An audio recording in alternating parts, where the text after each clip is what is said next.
Queridas amigas y amigos, creo que lo primero que debo hacer es expresarle lo estimulante, lo emocionante que es para mí poder estar con una gente tan linda como ustedes, y no solo linda por razones estéticas, sino también por su compromiso con la democracia en una tarde como esta.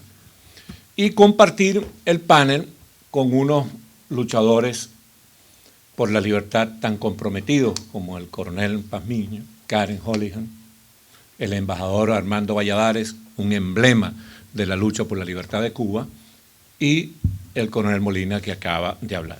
Realmente que es muy emocionante para uno poder compartir un panel con gente tan distinguida. En este libro a mí me correspondió hacer un capítulo que lo llamé El nuevo disfraz del comunismo, porque eso es lo que es el socialismo del siglo XXI, el nuevo disfraz conveniente del viejo comunismo fracasado en el siglo XX.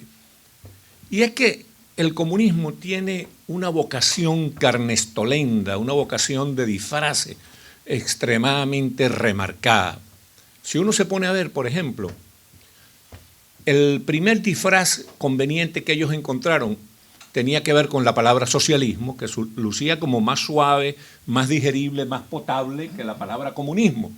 Y entonces, y porque había también socialistas democráticos en el mundo, y entonces ellos se ocultaron detrás de esa palabra.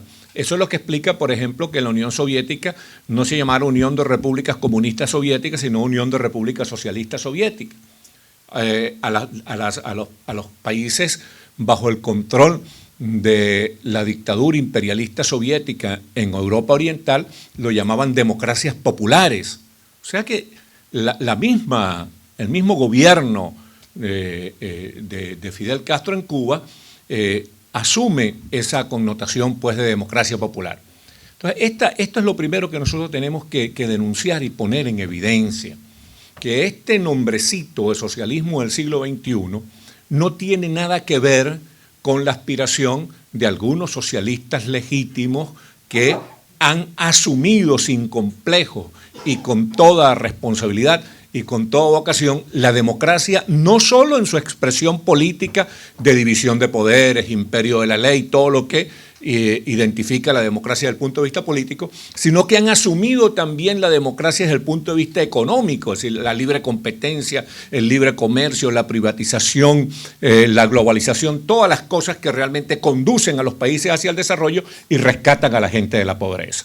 De tal manera pues que no podemos permitir, porque uno de los objetivos del socialismo del siglo XXI es precisamente crear esa confusión, no podemos permitir que se cree esa confusión, que se piense que el socialismo del siglo XXI es algo nuevo, una especie de innovación redentora, un tercer camino, una tercera vía frente al capitalismo y al comunismo. No. La historia ha demostrado que en la confrontación, digamos, histórica, entre el comunismo y el capitalismo ganó la pelea. Y que en este momento, los que no estamos satisfechos con este modelo de capitalismo salvaje, con este modelo de capitalismo desenfrenadamente comunista, este modelo de capitalismo que no tiene compasión con los menos favorecidos, los que estamos con esa insatisfacción, creemos que la alternativa frente al capitalismo no es el socialismo ni el comunismo, sino es el propio capitalismo solidario, de acuerdo a las enseñanzas cristianas de amor al prójimo, que explica que el capitalismo tiene que ser responsable, tiene que asumir la posibilidad de rescatar gente de la pobreza, de identificarse con los menos favorecidos, porque el capitalismo es en este momento la única alternativa frente a sí mismo. Entonces lo primero que debemos precisar es eso, que hay que desbaratar ese disfraz, hay que desenmascararlo, no dejar que ellos sigan creándole confusión, sobre todo a los sectores juveniles, universitarios, estudiantiles, con ese asunto del socialismo del siglo XXI. Lo segundo es poner en evidencia, como ya lo dijo Karen de una manera muy lúcida y lo ratificó mi coronel, que el formato del socialismo del siglo XXI, que podemos llamar mejor neocomunismo o neopopulismo, pero nunca socialismo del siglo XXI, porque es una trampa, es un disfraz, el formato ya está muy claro. Se trata de un modelo de dominación que está teledirigido desde La Habana y ha estado financiado hasta ahora. Lo que pasa es que la debacle petrolera no sabemos qué va a pasar con eso, pero estuvo teledirigido desde La Habana y financiado desde Caracas. Ese modelo establece un mismo formato. Comienza por aprovechar las falencias, comienza por aprovechar las carencias, comienza por aprovechar las dificultades, los errores que cometen los líderes democráticos, las insuficiencias de la democracia, para ofrecer populista y demagógicamente una opción de cambio que a la postre no termina siendo sino buscar tomar el poder por la vía electoral, conquistar el gobierno democrático para desde el gobierno destruir la democracia. Una vez que la táctica de lucha armada terrorista, financiada, entrenada y diseñada por Fidel Castro, en los años 60 fracasó en el continente. Entonces se convocó una asamblea constituyente, como señalaron el coronel y Karen. Esa asamblea constituyente no es para producir grandes cambios constitucionales, sino que es una asamblea constituyente para asegurarse de que el caudillo gobernante tenga todo el poder y de que el caudillo gobernante pueda eternizarse en el poder, para asegurar el abuso de poder y el continuismo. Bueno, y así nosotros podemos discernir una serie de características del llamado socialismo del siglo XXI o por mejor decir, neocomunismo. Pero la base es que la idea es tomar todo el poder, controlar todo el poder y eternizarse en el poder. Pero hay dos cosas que, para no hacer un discurso muy largo, quiero resaltar aquí. Una es el estilo del socialismo del siglo XXI o neocomunismo. Es un estilo pendenciero, es un estilo insultante, es un estilo conflictivo, es un estilo de buscapleito, es un estilo de malandro de esquina que tiene sus ventajas para ello. Y la ventaja principal que logran con esos discursos de insultos, de atropello, de abuso, de descrédito de la gente, es que logran intimidar a alguna gente, lo logran intimidar a alguna gente, logran crear miedo, logran crear inhibición.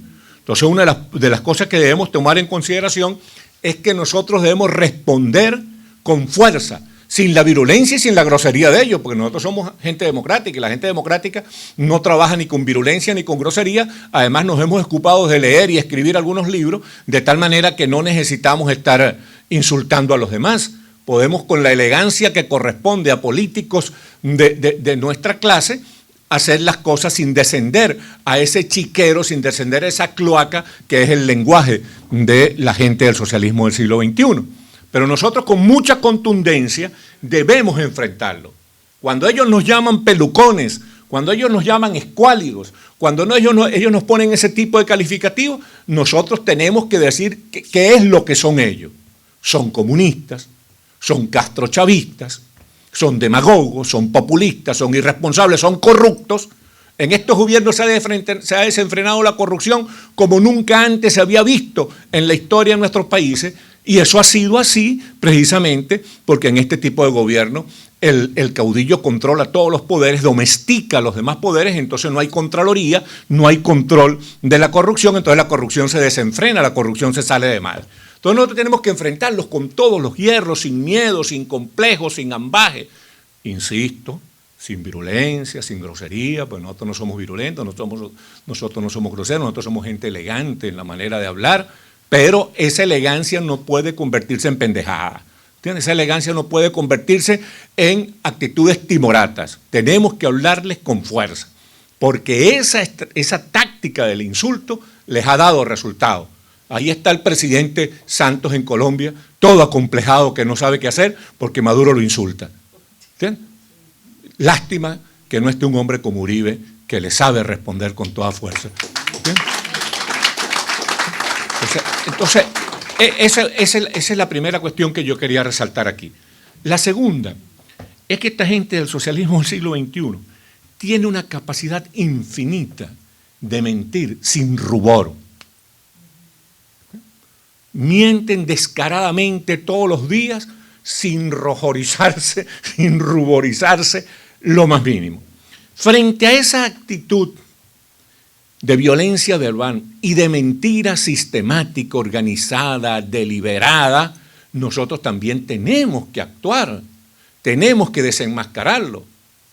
Cuando Maduro habla del atropello incalificable, asqueroso que le han hecho nuestros hermanos colombianos en la frontera, que nos hace sentir a los venezolanos extremadamente avergonzados, porque yo he dicho y he escrito muchas veces que no solo Colombia y Venezuela somos países hermanos, sino que no hay ninguna razón ni geográfica, ni histórica, ni antropológica, ni económica, ni política, ni de ningún tipo decisivo para sostener que Colombia y Venezuela tienen que ser dos países distintos. Colombia y Venezuela son un mismo país. Eso lo vieron nuestros libertadores, los colombianos y los venezolanos, y esa separación entre Colombia y Venezuela es una estupidez mayúscula que ahora se pone mayormente en evidencia con este atropello grosero e incalificable de Nicolás Maduro a gente proletaria de la frontera, porque es muy importante, ¿no?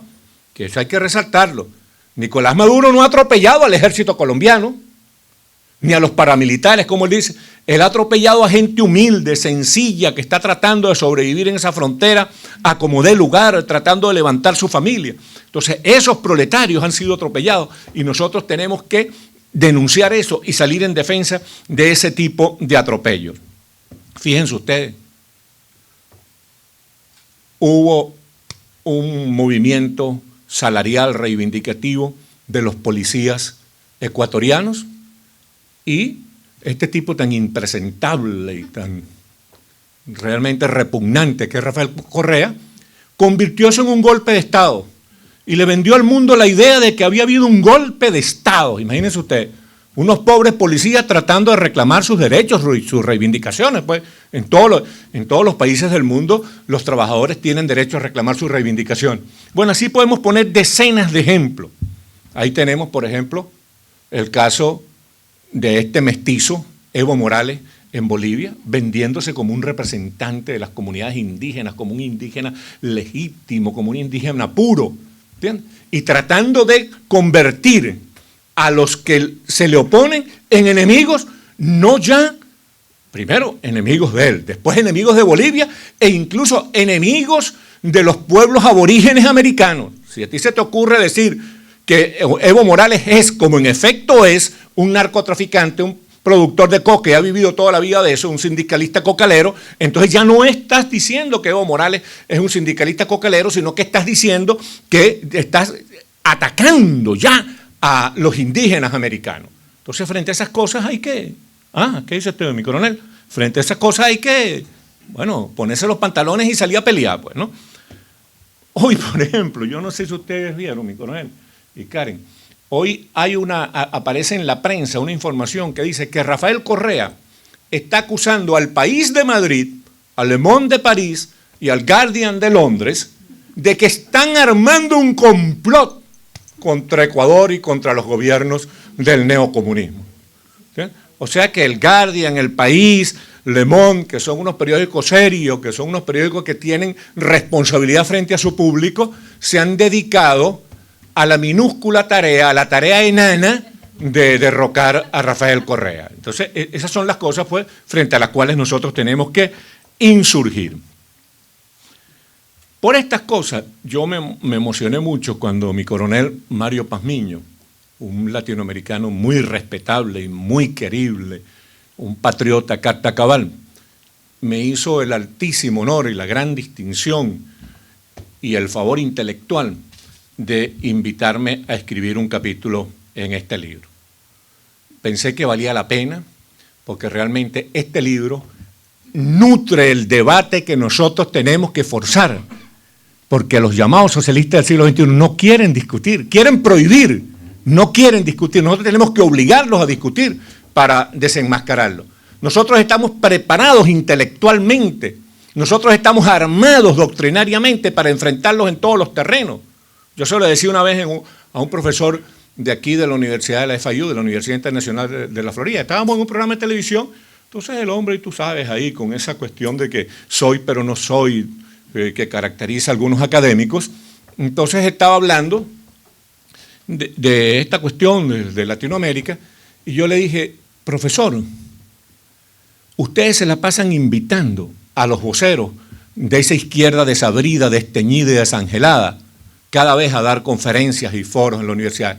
Nosotros queremos que nos inviten a nosotros, pero no a nosotros solo, a nosotros a discutir con ellos.